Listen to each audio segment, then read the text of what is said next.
Hello, you are listening to the Natural Healing Show for UK Health Radio. I'm your host, Catherine Carrigan, medical intuitive healer, Amazon #1 best-selling author. You can find out more about me and my work at two of my websites, catherinecarrigan.com and unlimitedenergynow.com. While you're there, definitely sign up for my newsletter so you can learn even more about how you can heal yourself naturally. Now, today, I've got a special guest for you, me. Usually, I interview world-leading experts about natural healing, but today I wanted to share with you my unique perspectives on how to overcome trauma. So hang in there with me. I'm going to be sharing with you a lot of what I hope is truly useful information. So let's talk about what is trauma. So from my perspective as a medical intuitive healer, trauma is any event that rewires your nervous system. An example of trauma could be a rape. It could be physical violence. It definitely occurs as a result of any sort of abuse, emotional abuse, verbal abuse, physical abuse. And it happens in war. It happens when anyone has experienced what is commonly known as post-traumatic stress disorder. When you think about trauma, unfortunately, it is a very common part of human experience. So many people have experienced traumas of all kinds. Another common example of trauma is a car wreck. So many people have had accidents or falls. So when people have experienced trauma, sometimes what happens is somebody tells you, well, just get over it. If a person has experienced trauma in their life, a question that sometimes gets asked is, why can't they just get over it? So as a medical intuitive healer, what I do is I look at how trauma has affected what I refer to as the 5 levels of healing. How has trauma affected your physical body, your energetic system, your emotions, your mind, and your spirit? It's my experience from 29 years working in natural healing that trauma actually affects all 5 levels of a person. And to heal, you must address all 5 levels in order to get better. So one of the biggest ways that trauma affects us is that it affects our nervous system. And what I'm finding more and more as I do medical intuitive readings with people all over the planet is that people are stuck in the sympathetic nervous system. So let's back up and talk about what is your nervous system. So your nervous system is, of course, made from nerves, and you have 2 parts of your nervous system: the sympathetic side, which is the stress side, and the parasympathetic side, which allows you to relax. Now, every neuron in the sympathetic nervous system is connected to at least 20 other neurons.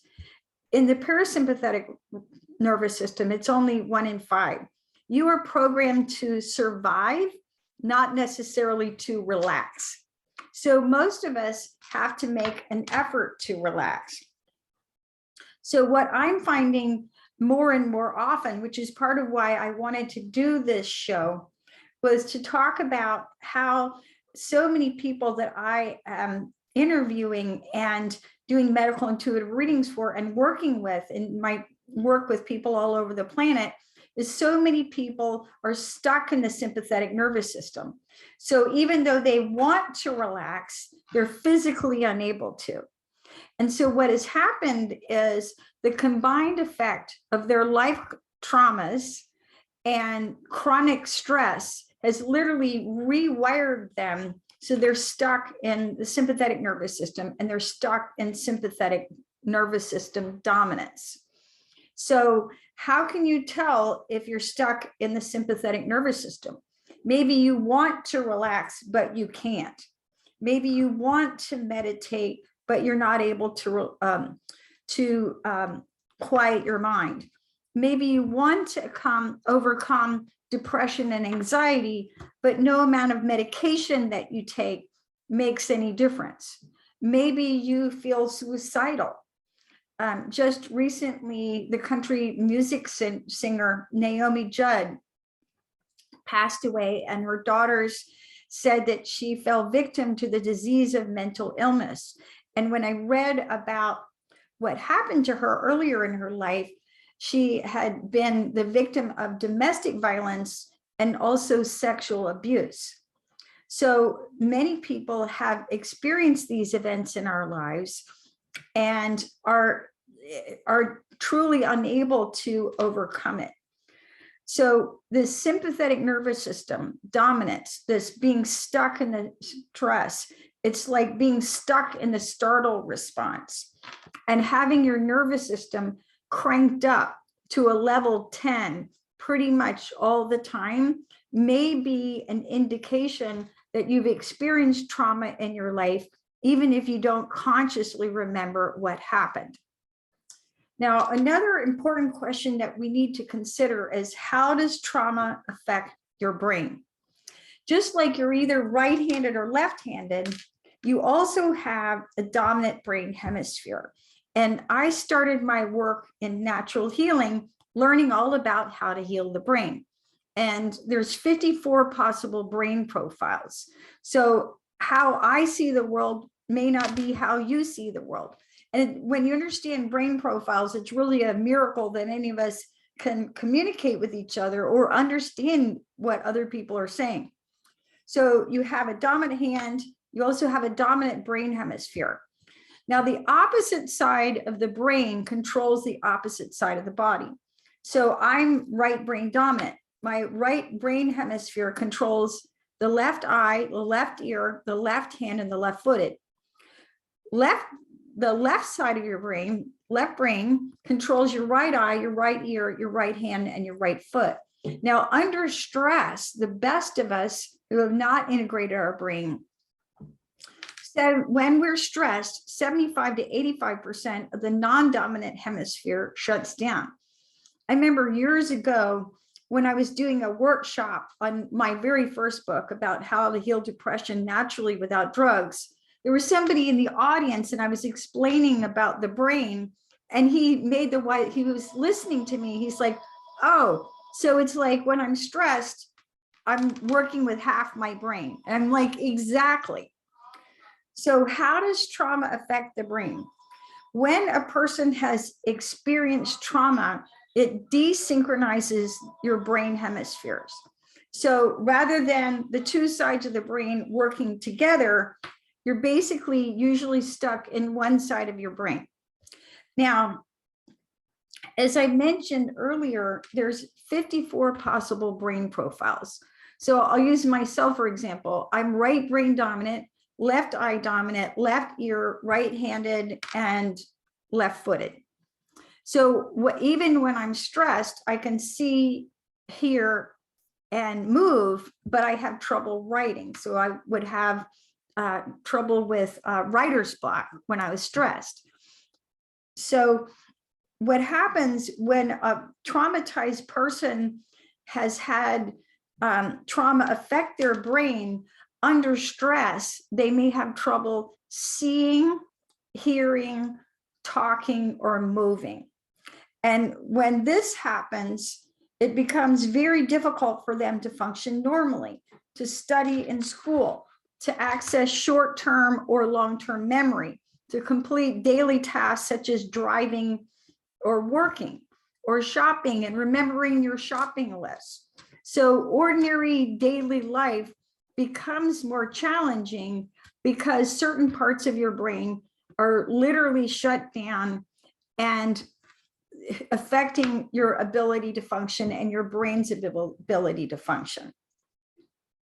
So one of the things that I learned is brain integration work, and I'll talk about that a little bit, but if you go to Google and research repatterning, brain repatterning, Catherine Carrigan, I've got a lot of free videos on how to do that.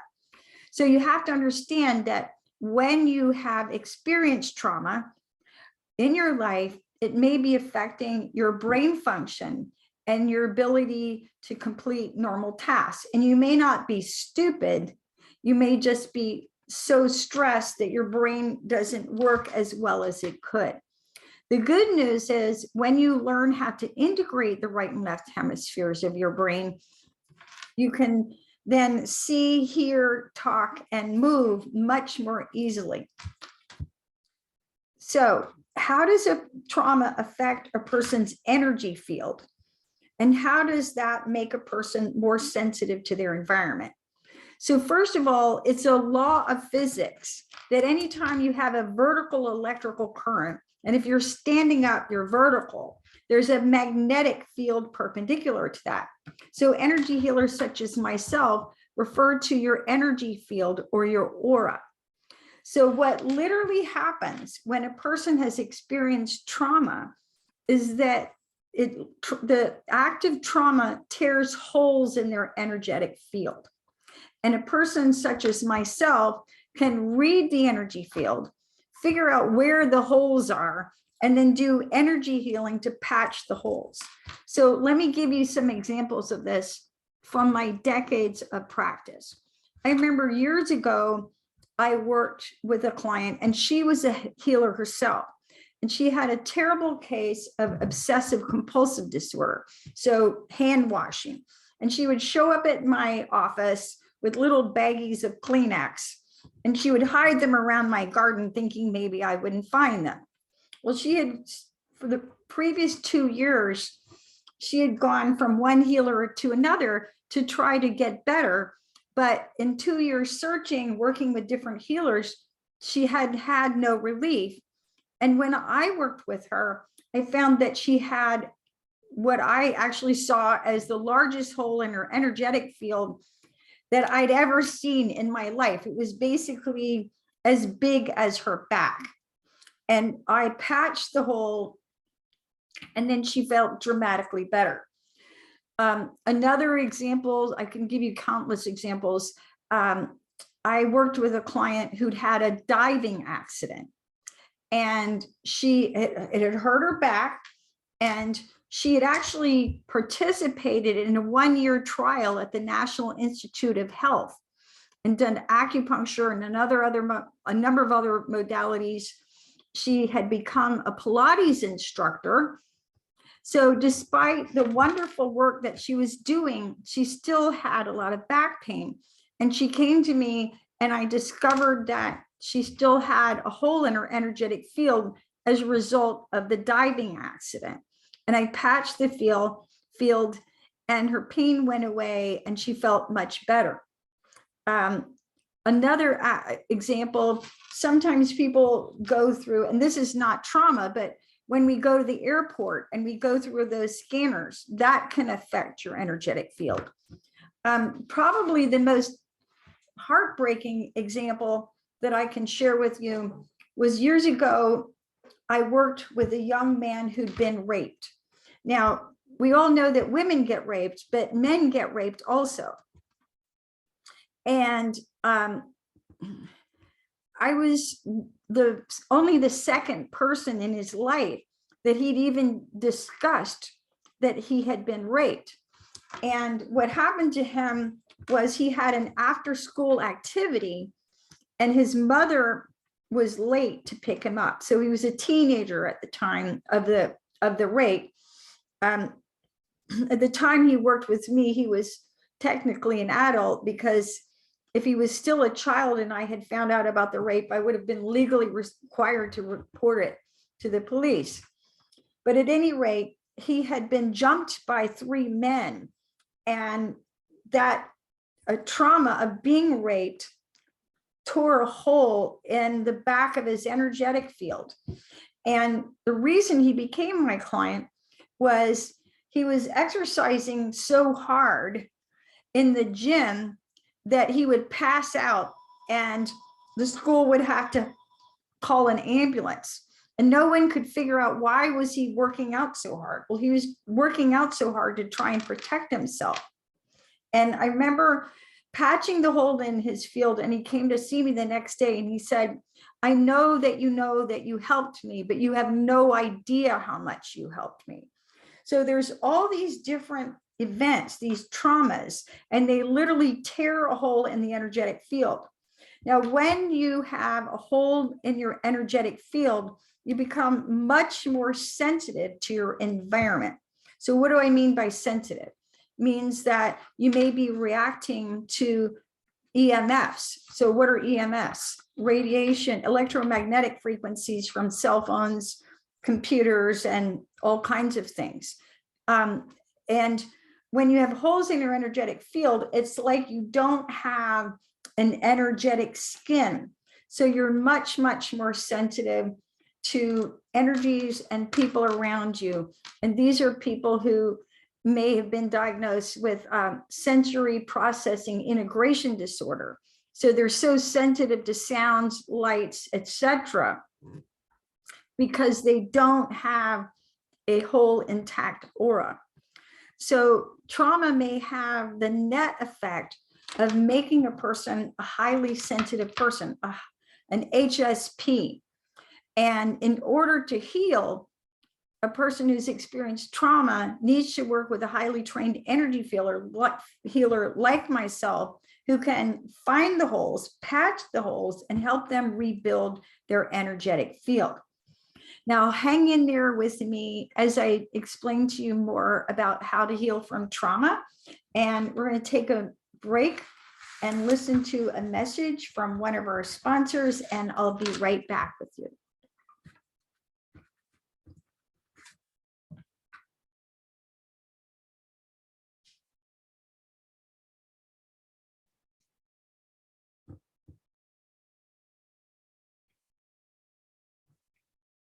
So let's say that you're listening to this broadcast and you realized, okay, I have been a victim of trauma. I have had trauma in my life, and I want to heal from it. What is the first step that you need to take if you recognize you've experienced trauma? Now, it's really critical that you understand an organism needs to feel safe at a deep cellular level before they can unwind trauma. So if you think about trauma, when you have experienced trauma, your nervous system has flipped into fight, flight, or freeze. So you're literally living in survival mode. So to get out of survival mode, you have to feel safe. So what does feeling safe look like? This entails, in my 29 years of experience, choosing a low stress lifestyle where you feel unconditionally loved and supported. Now, that may not be currently possible in your home environment or your work environment, but many of us can find help with support groups. So for example, I'm a major fan of the YWCA support groups for battered women. It's important to understand that if you continue to live a high stress lifestyle where your nervous system is being pushed constantly to push out the stress hormones, cortisol and adrenaline, you may not be able to unlock the old pattern. So many of us are living life at such a fast pace, as Wordsworth said, getting and spending. So we have high stress jobs, we expect a lot out of ourselves, we're working 40, 60, 80, 100-hour weeks, and then we go, wow, I've had trauma, I want to heal from that. So my experience is that people who've had trauma in their lives need a lot of what I refer to as fluffy stuff. So they need their inner child nurtured, they need to have some downtime in their daily life every single day where their nervous system can relax and unwind and experience peace, even just for a few moments. Because again, you've got to go parasympathetic and you've got to be able to relax at the nervous system level in order to unlock those old patterns. Now, I have great respect for all healers of all kinds, including psychologists and psychiatrists. And psychologists and psychiatrists are often on the front lines of dealing with people who've experienced major trauma. And my hat is off to them. They're doing saintly work. But one of the questions that comes up frequently is, why is talk therapy often ineffective in treating trauma? So when you talk to someone, and sometimes that's the first step. So I mentioned the young man who'd been raped. And when I read his energetic field and talked to him about it, then he shared with me. And when we share with some other person, a trusted person, a safe person, just that alone helps things to get off our chest. It's like, this is what's happened to me. And the therapist creates a space of unconditional safety, unconditional love, and acceptance. And that container where a person can begin to talk about what has happened to them. Because many of the things that we have experienced as human beings are in fact so traumatic. There's a great quote from the poet T.S. Eliot. He said, "Humankind cannot bear very much reality." So sometimes some of the things that we have experienced, or maybe you didn't even experience them, maybe you simply witnessed them, are so horrific, we can't hardly face it. So talk therapy has its place. And again, it's often the first thing that you do is develop the courage to begin to talk about what's happened. But simply talking about what happened will not necessarily fully release the cellular memories of a traumatic event. And what I find, and I was trying to think about how to explain this to ordinary people, you have to understand that trauma literally rewires your nervous system.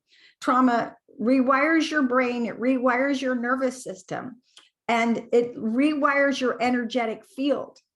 So talking about it will not necessarily synchronize your brain hemispheres, get your nervous system out of fight, flight, or freeze, or release the cellular memories. So again, it has its place, but if you've done talk therapy and you're still experiencing trauma, know that there's other levels and other modalities that are extremely helpful for unwinding trauma. So another thing that you may be experiencing if you've had trauma in your life is what's called a trigger. So what is a trigger? A trigger is any situation that pulls up the cellular memory of what happened. So I'm going to use myself as an example in this story.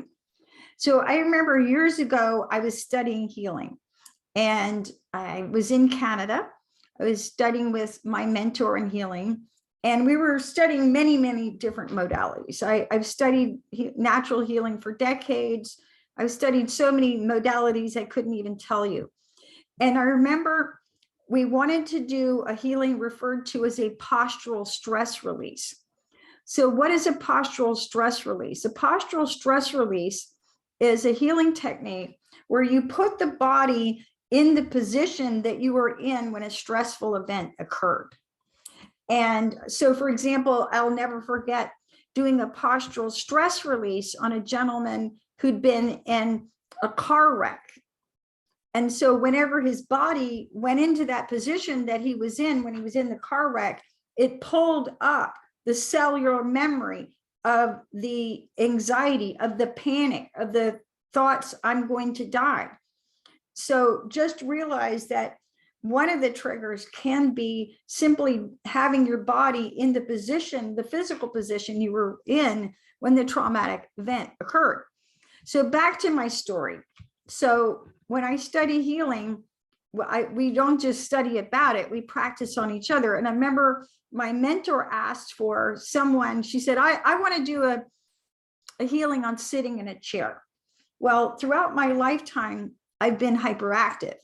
And it's always been really hard for me to sit in a chair, but I didn't really know why. I was just like, okay, I'll do this because I don't like sitting in a chair.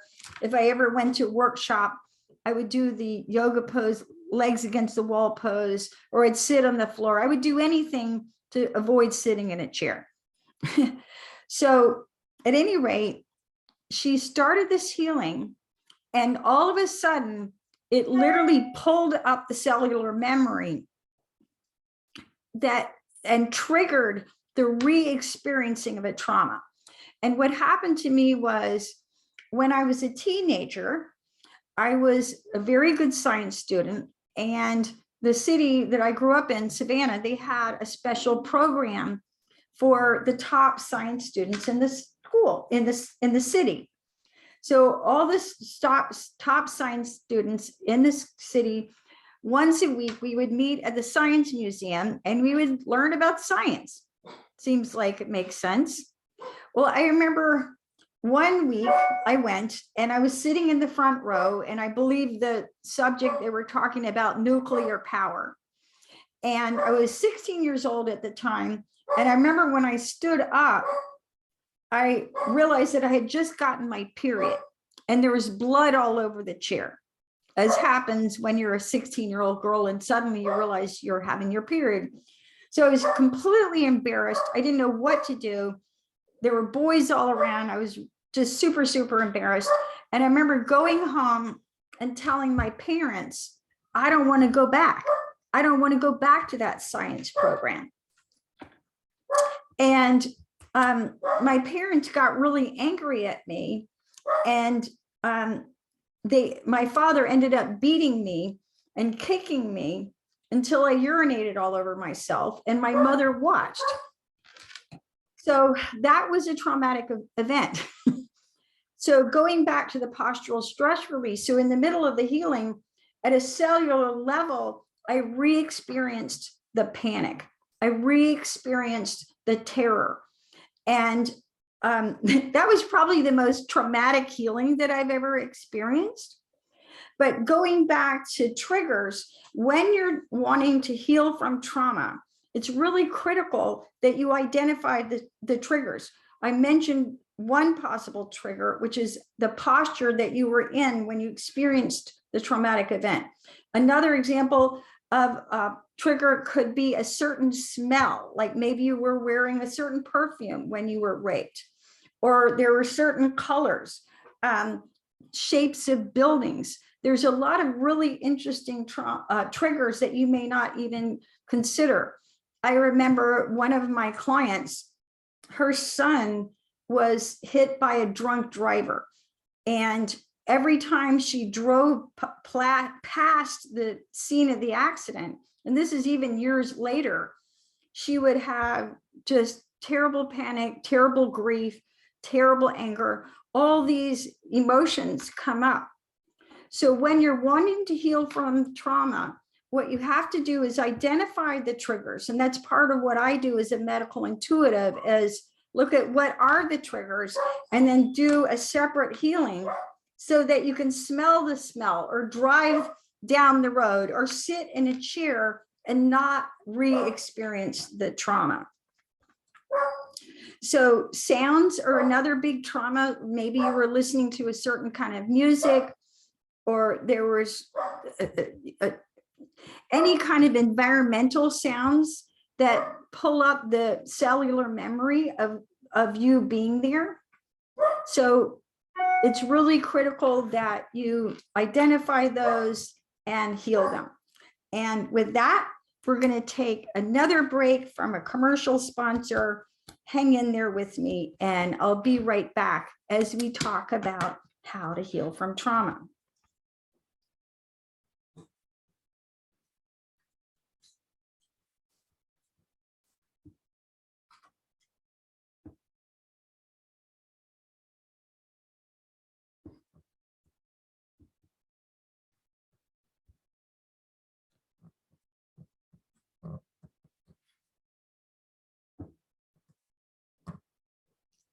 So this is Catherine Carrigan, medical intuitive healer, and I'm talking today about how to heal from trauma.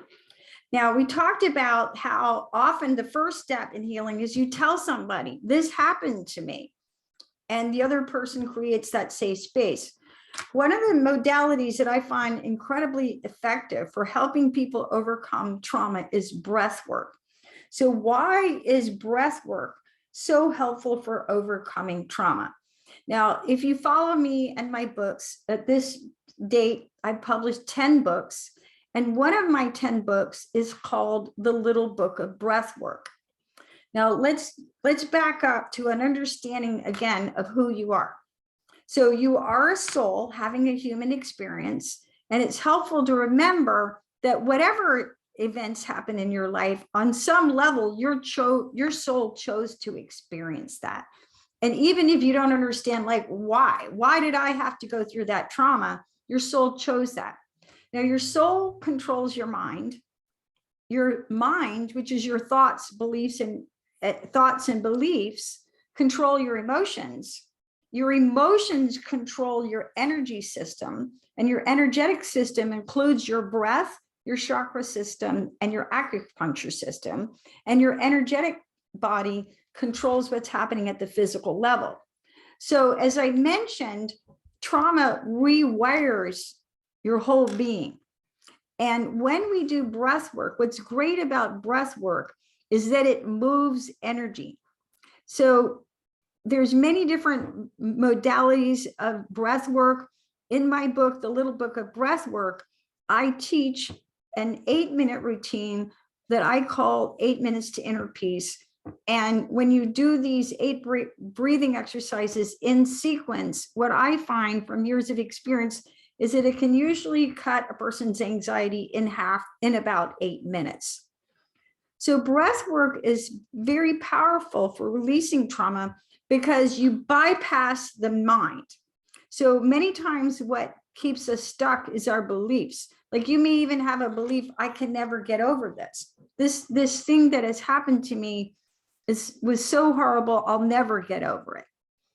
And as a healer with 29 years of experience, I'm here to tell you that you can get better. You can feel better. You can get out of the PTSD. You can function at a normal level. You can feel happy again.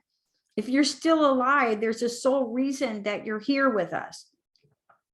So by learning breath work, you move the energy.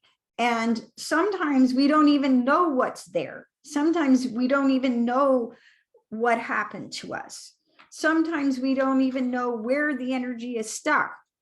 But by literally breathing through things, then you can release trauma. And I've now at this point taught yoga for 27 years. Yoga has the most advanced system of pranayama or breath work of any healing modality in the world. And there's 3 breathing exercises that I find most helpful for releasing trauma. Bellows breath, breath of fire, and alternate nostril breathing. I'll say that again: bellows breath, breath of fire, and alternate nostril breathing. And in my routine, 8 minutes to inner peace, it's inhale, exhale, circular breathing, bellows breath, breath of fire, alternate nostril breathing, bumblebee breath, and then ocean breath.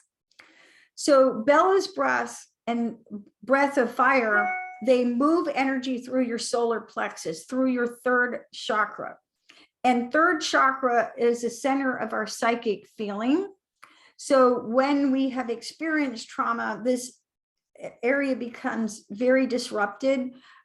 Many people with chronic digestive disorders have had trauma in their lives. And again, so many people come to me with digestive disorders. In other words, like, that's the presenting symptom. It's like, I've got digestive disorders. I'm eating this perfect diet. I'm following the diet perfectly, and I'm still having horrible problems. Well, the root of that is they're stuck in the sympathetic nervous system, and digestion is a parasympathetic process. You have to relax in order to digest your food. So when we do bellows breath and breath of fire, you're releasing the energy out of that solar plexus that governs your digestive system. And alternate nostril breathing synchronizes your brain hemisphere. So we talked about how when you go into trauma, the left and right hemispheres of your brain become desynchronized, and you're literally only using half your brain. When you do alternate nostril breathing, it literally turns on both sides of your brain, I can go on about how powerful that is, but I want to move on. But just realize is that if you've experienced trauma, if you go to YouTube, you can look up 8 Minutes to Inner Peace by Catherine Carrigan and learn the breathing routine. And that will be very helpful in releasing trauma way down deep. So another question to consider is, what effect does the stress hormone cortisol have on the body, and why is it critical for people who have experienced trauma to adopt a low stress lifestyle? Cortisol is the most destructive hormone in the body. It can destroy brain chemistry, bones, hair, muscle tissue, everything really important in your body. It can suppress your immune system. Now, when a person has experienced prolonged trauma, they may be in a low cortisol state and have very low personal reserves for dealing with or managing any stressful events. Now, one of my 10 books is called Unlimited Energy Now, and it's about how to overcome adrenal burnout.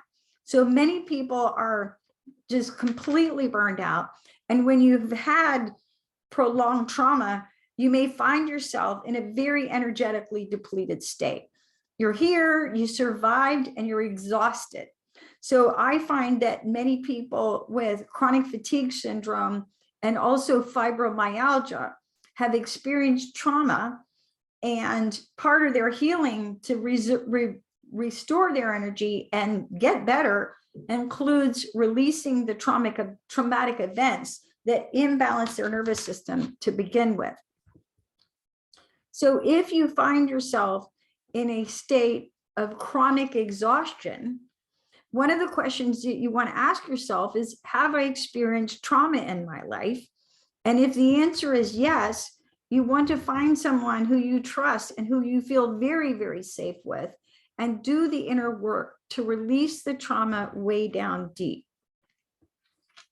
Now, another thing that I want to point out, and this is really important, is that when we do healing work, it's important to understand that your mind, body, and soul can only release when you're ready. And what do you have to do to be ready to heal? Well, one of the things that many people do is they may need to restore their personal chi. So the word chi means energy. Another word for it is prana. You have to understand that chi, prana, life energy has its own intelligence. And you may simply be too exhausted at this point in time to do the inner work. And in order to release the trauma, if that is the case, then where you need to start is on nurturing yourself and restoring your chi. And my book, Unlimited Energy Now, explains in detail how to do that. I wrote it for people who are totally exhausted. So it's very simply written. And if you don't like to read, you can listen to it. So, and again, going back to the energy required for healing, you may not be ready. I remember years and years ago visiting a psychiatrist, and he made a very wise comment to me. He said, you have to decide whether you're ready to remember what happened. You have to decide whether you're ready to remember what happened. And you may know from the signs and symptoms that you've had trauma, but you may not be ready to face the facts about what happened.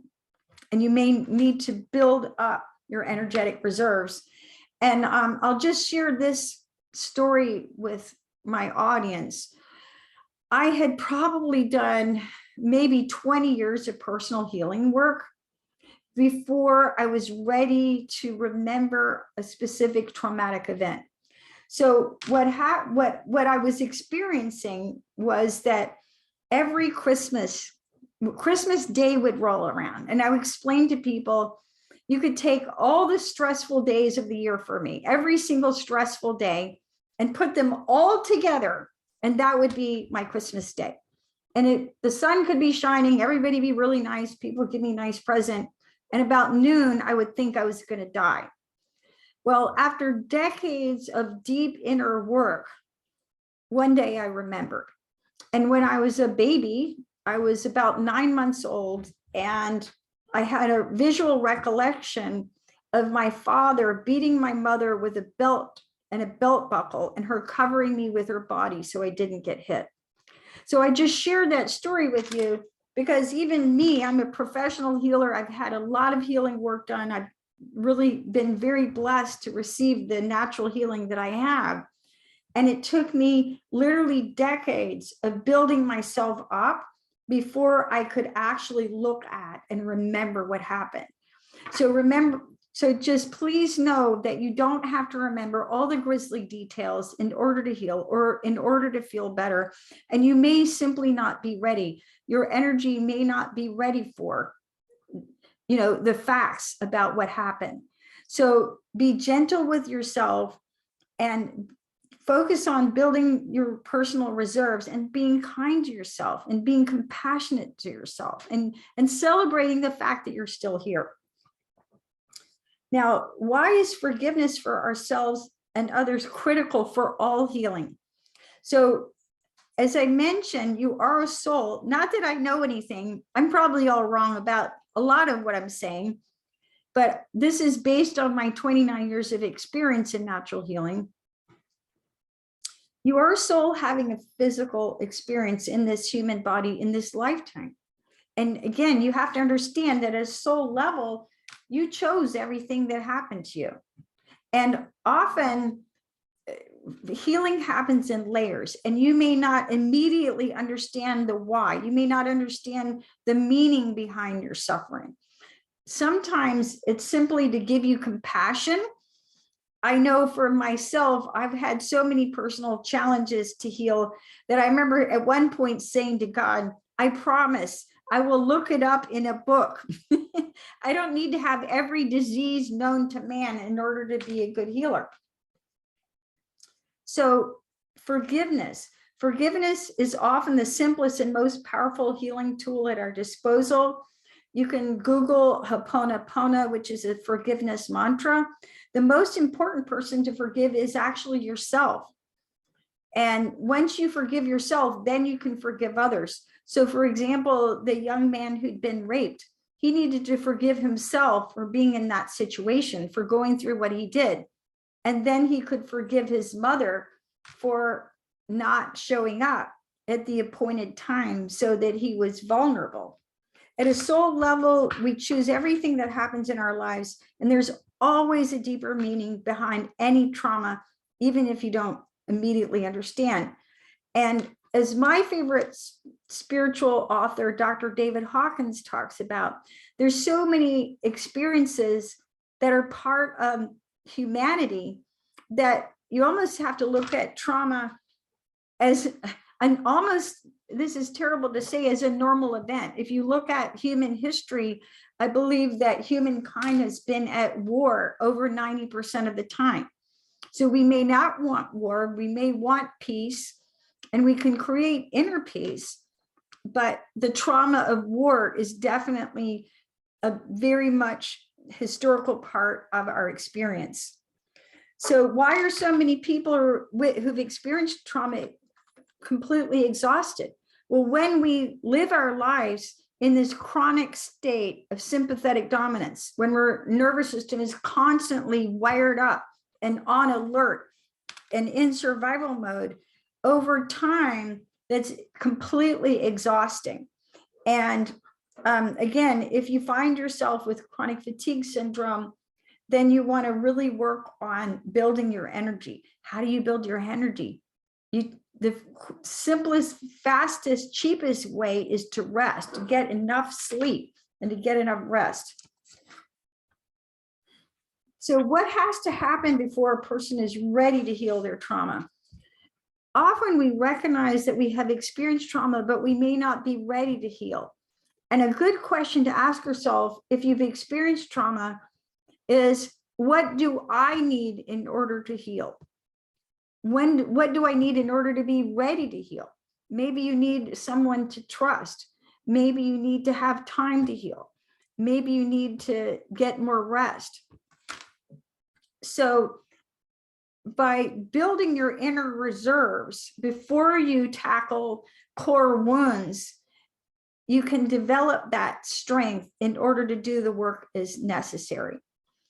So if I was going to summarize my top 5 recommendations for a person who's experienced trauma, the first is brain integration work.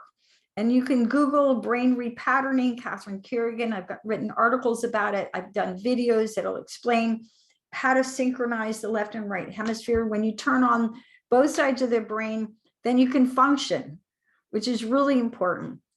Number 2 is a low stress lifestyle, so that you have the time and the space for your nervous system to go parasympathetic, to get out of the rat race, to breathe, to feel, to reflect, to process. The third is to create a safe place where you are able to heal. And often support groups are a wonderful place to do that. I know for myself, I spent 2 years in a support group for battered women, and the YWCA is truly doing amazing work. And if you have experienced domestic violence, finding a YWCA support group in your area, it can be a life-changing event for you. Number 4 is to forgiveness, to forgive yourself for, at a soul level, having chosen that experience, and forgive the people who did whatever they did for you. And remember, when you forgive, you let yourself off the hook. You recognize that there's a deeper meaning behind what happened to you, even if you don't recognize what it is. And finally, find a professional with whom you feel 100% safe and unconditionally supported, so that you can unwind the trauma at your own pace. So there's many, many wonderful healing modalities that are available to us in natural healing. I discuss so many of them here on the Natural Healing Show for UK Health Radio. And if you have experienced trauma in your life, my heart goes out to you.